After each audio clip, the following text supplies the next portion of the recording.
का जो हमारा टॉपिक है वो है पॉलिनोमियल्स, है ना। अब इस टॉपिक को हम बेस उठाएंगे किसका, हम टेंथ क्लास का। टेंथ क्लास का हम बेस उठाएंगे और इसको एडवांस तक लेके जाएंगे, यानी कि जेई मैथ्स तक, यानी फुल ऑफ कॉन्सेप्ट जो पॉलिनोमियल्स का है वो हम बेसिक से एडवांस तक ले जाएंगे। स्टार्टिंग में हम बिल्कुल स्लोली समझाएंगे ताकि आप टेंथ लेवल के क्वेश्चन, जो टेंथ का सेकंड चैप्टर है यानी 2 चैप्टर है जिसका नाम है पॉलिनोमियल्स, उससे लेके आप जेई की तक के क्वेश्चन पॉलिनोमियल से रिलेटेड आप कर सकेंगे। लेकिन उसके लिए आपको इसको ध्यान से समझना पड़ेगा, ठीक है स्टूडेंट। ये वीडियो थोड़ी सी लेंथी हो सकती है, लंबी हो सकती है, लेकिन एक बार आपका पॉलिनोमियल्स क्लियर हो गया तो आप टेंथ का हो या 9th का हो या जेई के ऑल आंसर को आप क्लियर कर पाएंगे। चलिए हम स्टार्ट करते हैं। अब हम सबसे पहले टॉपिक का नाम पॉलिनोमियल्स है तो इसका मतलब समझ लेते हैं क्या होता है पॉलिनोमियल्स। पॉलिनोमियल्स को 2 पार्ट कर दीजिए, एक पॉली और प्लस नोमियल्स, ठीक है। पॉली का मतलब होता है मैनी, ठीक है, जिसमें एक से ज़्यादा कुछ चीज़ें यानी मैनी, है ना, कई। उसका नोमियल्स का मतलब होता है टर्म्स, यानी कि जिसमें एक से ज़्यादा टर्म हो उसको हम पॉलिनोमियल्स बोलते हैं, ठीक है। लास्ट क्लास में यानी 9th क्लास में स्टूडेंट आपने रिकॉल किया होगा, आपने कई टाइप के पॉलिनोमियल्स पढ़े थे, ठीक है। तो इसका मतलब क्या था, मैनी एंड टर्म्स है। अब हम यहाँ देखते हैं कि कौन सी टर्म, जैसे मैंने लिखा 2x + 3y + 8, ठीक है। अब इसमें कौन कौन सी टर्म होती है, जो एक्स वाई वाली टर्म इसको वेरिएबल्स बोलते हैं। वेरिएबल्स स्टूडेंट ए से जेड तक के जितना अल्फ़ाबेट्स होते हैं उनको हम वेरिएबल्स बोलते हैं, ठीक है। उसके मल्टीप्लाई में जो नंबर्स होते हैं उनको कोफिशिएंट बोलते हैं। और जो लास्ट की जो टर्म होती है जिसमें ना तो वेरिएबल्स होते हैं उनको हम कांस्टेंट टर्म बोलते हैं, ठीक है। तो यह इसमें ये क्या है, वेरिएबल्स, ये कोफिशिएंट और ये कांस्टेंट टर्म है, ठीक है। अब हम ये समझते हैं कि आपने 9th क्लास में कौन कौन से पॉलिनोमियल्स पढ़े थे। सबसे पहला आपने पढ़ा होगा एक इक्वेशन, लीनियर इक्वेशन, ठीक है। उसके बाद एक पढ़ी होगी क्वाड्रेटिक, फिर पढ़ी होगी क्यूबिक, ठीक है। ये 3 इक्वेशन पढ़े होंगे। लीनियर इक्वेशन किसको बोलते हैं, ऐसी इक्वेशन जैसे कि मैं फॉर एग्जांपल इसी का एग्जांपल लेता हूँ, 2x + 3y + 8, ठीक है। एक सेकंड क्वाड्रेटिक में लिख देता हूँ मैं 2x² + 3y + 8, और ये क्यूबिक में लिख देता हूँ 2x³ + 3y + 8। अब इसमें कॉमन दिख रहा हो, आप खुद देख के ही बता सकते हैं। लीनियर इक्वेशन ऐसी इक्वेशन होंगी जिनका जो पावर होगी वो क्या होगी, या तो होगी नहीं, जिसकी पावर नहीं होती उसकी पावर क्या बोलते हैं, हम 1 बोलते हैं। जो वेरिएबल की पावर 1 है यानी ये लीनियर इक्वेशन, ठीक है।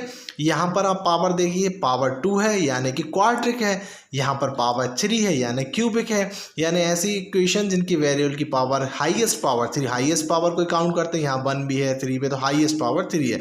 और इनका जो क्रम होता है वो डिसेंडिंग ऑर्डर में है। मैं इसको ऐसा नहीं लिख सकता, जो भी इक्वेशन होती है यदि मैं इसको ऐसे लिख दूँ 2x² + 3/3 + 8, तो ये क्या रॉन्ग है, यानी ये डिसेंडिंग ऑर्डर में लिखाएंगे, है ना। जैसे कैसे, पहले क्या लिखा आएगा, क्यूब यानी हाईएस्ट पावर, फिर स्मॉलेस्ट, फिर उसके बाद छोटा, फिर लास्ट में कांस्टेंट टर्म। ये इसके सही लिखने का क्रम है, ठीक है। तो लीनियर इक्वेशन आप समझ गए, क्वाड्रिक इक्वेशन समझ गए, क्यूबिक इक्वेशन समझ गए। और पॉलिनोमियल में मेन यही टर्म थे कि कांस्टेंट क्या होता है, वेरिएबल्स को होता है, ठीक है। अब हम 10th क्लास के 2.1 का सॉल्यूशन स्टार्ट करते हैं, इससे आगे आपको क्लियर होता जाएगा। पहला क्वेश्चन है हमारा ये, इसमें हमें क्या करना है कि हमें इनकी ये जो क्वेश्चन की जीरोस फाइंड करना और उनके बीच में रिलेशनशिप फाइंड करना। चलिए हम एक क्वेश्चन देख के समझते हैं कैसा क्या करना। सबसे पहले देखिए इसमें क्या लिखा है, x² - 2x - 8। अब यहाँ पर हम क्या करें कि अपनी इक्वेशन क्लियर होती जाए, तो हम इसको स्टार्ट करने के लिए हम क्या करेंगे, फैक्टर्स निकालेंगे। फैक्टर 9th क्लास में हम स्टूडेंट पढ़ चुके हैं। साइड में आप क्या कर लीजिए, पहले टर्म को और लास्ट के टर्म को, इसमें पहला टर्म क्या है x², इसको लास्ट में लिख लीजिए। स्टेप बाय स्टेप ये वीडियो लॉन्ग हो सकती है, लेकिन एक क्वेश्चन समझने के बाद आप बाकी क्वेश्चन सॉल्व कर लेंगे स्टूडेंट। पहली टर्म और लास्ट टर्म को लास्ट में लिख लीजिए और उनको आपस में मल्टीप्लाई कर लीजिए। पहली टर्म में x², लास्ट टर्म में 8, तो क्या आया 8x², ठीक है। इतना आ गया, यानी फर्स्ट स्टेप क्लियर। फिर सेकंड स्टेप में क्या करना है, इस 8x² के आपको फैक्टर निकालना है। तो 8 के फैक्टर क्या क्या हो सकते हैं, पहले ये देखो 4 और 2, ठीक है, या 8 × 1, यही फैक्टर, इसके अलावा कोई फैक्टर नहीं है। इसमें x क्यों लगा दो, क्यों, क्योंकि हमें x² चाहिए, ठीक है। इसका मतलब भी होगा 8x², ठीक है, इसका मतलब भी होगा 8x²। लेकिन मुझे एक बात बताइए कि ये तो फैक्टर निकल गया, फिर थर्ड स्टेप में हमें देखना है बीच का जो नंबर होता है ना वो प्लस माइनस करके आना चाहिए, है ना। फैक्टर निकालने के बाद आपको इन दोनों में ये जो फैक्टर निकालते हैं उनको प्लस माइनस करने पर -2x आना चाहिए। अब एक बात बताइए मुझे 8x में से यहाँ यदि मैं +1 करूँगा तो 9 आएगा, और 8x में से यदि मैं माइनस करूंगा तो 7x आएगा। लेकिन यहाँ तो दोनों कंडीशन फॉलो नहीं हो रही, तो यानी कि ये फैक्टर हमारे रॉन्ग है। यहाँ देखते हैं, हाँ 4x में से यदि मैं 2x माइनस करता हूँ तो मुझे -2x मिल जाएगा। तो उसके लिए क्या करेंगे, यहाँ पर जो बड़ा नंबर है वो माइनस का रखना पड़ेगा और 2x को हमें प्लस का रखना पड़ेगा। तो क्या होगा, माइनस प्लस माइनस, और आंसर आएगा -2x। ठीक है, मिल गया हमें दो फैक्टर। फिर क्या थर्ड स्टेप के बाद क्या करना है, आपको इस नंबर को हाइड कर देना, उसकी जगह जो फैक्टर निकालें उनको इसमें पुट कर देना। चलिए हम करके देखते हैं कि x², ठीक है, यहाँ कुछ नहीं लिखना, ये जो फैक्टर बना है ये लिखना है यहाँ पर, माइनस का 4x और प्लस का 2x, और लास्ट का टर्म एज इट इज रहेगा, उसको हमको छेड़ना नहीं है। यानी जो फर्स्ट टर्म होगा और जो लास्ट के टर्म उनको एज इट इज लिख देना, बीच के जो फैक्टर निकालें उनके हिसाब से बीच का क्या करना है, इसको एक्सचेंज कर देना है नंबर को, ठीक है, टर्म को। अब हम क्या करेंगे, इन दो के पेयर बना लो, ये पेयर बना लिए। अब यहाँ पर देखिए स्टूडेंट कि इन दोनों में से आपको कॉमन निकालना है। क्या कॉमन दिख रहा है, यहाँ पर x² है, यहाँ पर x है, यानी यहाँ भी 2x है, यहाँ पर 1x है, यानी 1x में कॉमन ले सकता हूँ, ये मैंने कॉमन ले लिया। और बताएं कुछ कॉमन दिख रहा है, नहीं दिख रहा है, तो उसके बाद ब्रैकेट लगाएंगे। अब डिवाइड देंगे, एक x से एक x चला गया तो क्या बचा हमारा, 1x बचा, ठीक है, माइनस लगा है तो हम माइनस लगा दे रहे हैं। फिर एक x से यहाँ का भी x गया तो बचा क्या, ओनली का 4, ठीक है। अब यहाँ से एक चीज समझिए, जो पहला जो आपका आंसर आएगा एज इट इज आंसर आपका सेकंड वाला आना चाहिए, और आएगा ही। यदि ये आंसर सेकंड सेम नहीं आता तो आप क्वेश्चन गलत कर रहे हैं, आपने फैक्टर गलत रखे हैं, आपका आंसर गलत ही होगा। क्योंकि देखिए अब आंसर कैसे सेम आए, ये क्या ये सेम आंसर चाहिए। यहाँ पर बताइए क्या कॉमन दिख रहा है, यहाँ x है, यहाँ पर x नहीं है, तो क्या कॉमन दिख रहा है। लेकिन मुझे ये पता है 2 की टेबल में 2 भी आता है और 2 की टेबल में 8 भी आता है, तो स्टूडेंट मैं 2 कॉमन निकाल लूँ, ठीक है, और वो भी क्या आएगा, प्लस का 2, ये निकाल लिए। अब क्या करेंगे, वो डिवाइड करते हैं, 2 से 2 कैंसिल, बचा क्या, x प्लस माइनस माइनस 2 4 जा 8। अब देखिए आंसर देखिए दोनों सेम, x-4 यानी कि मैं सही कर रहा हूँ, आंसर मेरा सही है। अब इसके बाद क्या करते हैं, हमें एक आंसर ये उठाते हैं x-4 और एक आंसर ये लेते हैं ये वाला, ठीक है, यानी ये क्या, x प्लस का 2, इसको लिख लीजिए। अब इतना हमारा क्वेश्चन सॉल्व हो गया। अब आगे क्वेश्चन ने क्या बोला था कि इनके बीच में हमें क्या निकालना है, जीरोस फाइंड करना है। तो हम जीरोस फाइंड करने के लिए क्या करना है, सिंपल है, उसके बराबर 0 लिख के आंसर ले आओ। x-4 = 0, एक टर्म यहाँ बना लो, एक टर्म यहाँ बना लो इस साइड, x + 2 = 0। अब ये तो सिंपल कैलकुलेशन है कि जब x-4 है और इस 4 को वहाँ ले जाएंगे तो क्या आएगा, माइनस का है तो प्लस का हो जाएगा। एक आंसर ये आ गया। यहाँ पर प्लस का 2 है, इक्वल को साइड जाएगा, प्लस का माइनस हो जाएगा, माइनस का 2, ये हमारी दो टर्म आ गई। इतना क्वेश्चन सॉल्व हो गया। उसके बाद उसने कहा था जीरो फाइंड करने के बाद क्वेश्चन कहता है कि उनके बीच में रिलेशन निकालना है, यानी सम ऑफ जीरोस और प्रोडक्ट ऑफ जीरोस। तो सम ऑफ जीरोस का ये फॉर्मूला याद कर लीजिए, इजी हैगा।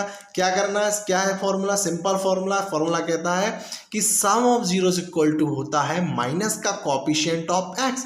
अब हमें कहाँ पर जाना, वापस क्वेश्चन पे जाना है। मैं यहाँ पे एक बार क्वेश्चन फिर से रिपीट कर दे रहा हूँ। x², ये जो हमारा मेन क्वेश्चन था, माइनस का 2x माइनस का 8। अब हमें यहाँ पे क्वेश्चन पे देखना है कि माइनस का कोएफिशिएंट क्या होता है, ये कोएफिशिएंट है, ये कोएफिशिएंट है, ठीक है। तो माइनस कोएफिशिएंट ऑफ x, तो x का कोएफिशिएंट क्या है, 2 है, ठीक है। और उसके बाद coefficient of x², coefficient of x² कुछ नहीं यानी कि 1 है। तो हमें ये क्वेश्चन कह रहा है कि जो सम ऑफ जीरोस होगा, सम मतलब प्लस, सम ऑफ जीरोस होगा वो इसके इक्वल होगा, ठीक है। तो सम ऑफ जीरोस क्या निकाले हमने, ये निकाले सम ऑफ जीरो, दो आंसर है, ठीक है। तो पहला क्या आंसर है सम ऑफ जीरो का, ये देखिए स्टूडेंट, ये एक x, ये भी जीरोस निकाला, ये भी जीरो, यानी सम ऑफ जीरो ये है। इनको क्या करना है, जीरो को सम करना है। क्या क्या आंसर आया, एक आया था मेरा 4, बीच में क्या लगाएंगे, सम यानी प्लस, दूसरा आंसर क्या है मेरा, माइनस का 2, तो कोष्टक में माइनस का 2 इतना लिख देना है। फिर उसके बाद फॉर्मूला में पहले से ही माइनस लगा एक, तो एक माइनस लगा देता हूँ। अब ये बोला कोएफिशिएंट ऑफ एक्स, तो x का कोएफिशिएंट क्या है 2 है, तो 2 लिख दे रहे हैं, वो भी काय का माइनस का है, तो कोष्टक के अंदर माइनस का 2, ठीक है। उसके बाद नीचे upon coefficient of x square, तो एक्स स्क्वायर कोएफिशिएंट क्या 1 है। इन दोनों का जो आंसर है LHS बराबर RHS आना चाहिए, यदि ये सही है तो आपका आंसर बिल्कुल करेक्ट है। प्लस माइनस माइनस यानी 4 माइनस का 2। इसके बाद क्या होगा, यहाँ माइनस माइनस क्या हो जाएगा प्लस का 2/1 हो जाएगा। यहाँ क्या आएगा 4 में से 2 गए 2 इक्वल टू 2, यानी हमारा नीचे डिनोमिनेटर में यदि 1 है तो उसकी कोई वैल्यू नहीं होती, यानी हमारा आंसर आ चुका है, वो भी करेक्ट आया। अब स्टूडेंट हम निकालते हैं, अभी निकाला हमने सम ऑफ जीरो, अब हमें एक चीज़ और निकालना प्रोडक्ट ऑफ जीरोस। चलिए हम प्रोडक्ट ऑफ जीरोस निकालते हैं। आप निकालते प्रोडक्ट ऑफ जीरोस क्या होगा, प्रोडक्ट ऑफ जीरोस जो होगा वो constant term upon coefficient of x square के इक्वल होगा। तो प्रोडक्ट का मतलब मल्टीप्लाई होता है, यानी हम जो जीरोस हमारे निकले थे आंसर उनको हमें क्या करना है प्रोडक्ट करना। एक हमारा निकला था जीरोस 4, बीच में प्रोडक्ट यानी मल्टीप्लाई, एक हमारा निकला था माइनस का 2, तो माइनस का 2, ठीक है। इसका जो आंसर होगा वो इसके इक्वल होगा, यानी कांस्टेंट टर्म किसे कहते हैं, हम बेसिक में पढ़ चुके हैं। कांस्टेंट टर्म ऐसी टर्म जिसमें वेरिएबल ना हो। तो यहाँ आप देख रहे हैं स्टूडेंट कांस्टेंट टर्म हमारे क्वेश्चन क्या है 8 है, तो मैं 8 लिख दे रहा हूँ यहाँ पे, ठीक है। उसके बाद coefficient of x square, coefficient of x square क्या है हमारा 1 है, ठीक है। ये कुछ नहीं है तो इसका मतलब क्या होगा स्टूडेंट 1 होगा, तो नीचे मैंने 1 लिख दिया। अब हम इसको सॉल्व करते हैं। अब देखो जो कांस्टेंट टर्म थी वो माइनस की 8 है, ठीक है। जो आपको दिख रही कांस्टेंट टर्म माइनस की 8 है, तो यहाँ हमें माइनस लगाना पड़ेगा, ये मैंने माइनस लगा दिया। अब हम आगे देखते हैं 4 2 जा 8 क्या आएगा माइनस का 8, ठीक है, इक्वल टू माइनस का 8, नीचे डिनोमिनेटर कोई वैल्यू नहीं होती, ये दोनों मेरी वैल्यू बिल्कुल सेम आ रही, sum of zeros equal to product of zeros, यानी हमने इसके बीच में रिलेशनशिप निकाल दी है। और बस इसमें सिंपल कुछ नहीं करना, फिर से हम स्टेप रिकॉल करते हैं जल्दी से। आपको फैक्टर्स निकालना है, पहली और लास्ट टर्म को मल्टीप्लाई करना है, उनके फैक्टर निकालना है, बीच वाले टर्म की जगह पर उन फैक्टर को पुट कर देना है और उसके बाद पेयर बनाना, उनमें से कॉमन निकालना है, 2 आंसर आ जाएंगे, उनका रिलेशन 0 निकालना है। उसके बाद ये फॉर्मूला पुट करना है, सम ऑफ जीरोस और प्रोडक्ट ऑफ जीरोस, दोनों के आंसर बराबर आएंगे और आपका ये पॉलिनोमियल के सेम क्वेश्चन कंप्लीट हो जाएंगे। स्टूडेंट आप करके देखिएगा, यदि जिन भी क्वेश्चन में डाउट आएंगे उनको आप कमेंट पे मेंशन कर दीजिए। इसी प्रकार की मैथ्स से रिलेटेड वीडियो देखने के लिए हमारे चैनल को लाइक एंड सब्सक्राइब करें। जय हिंद स्टूडेंट।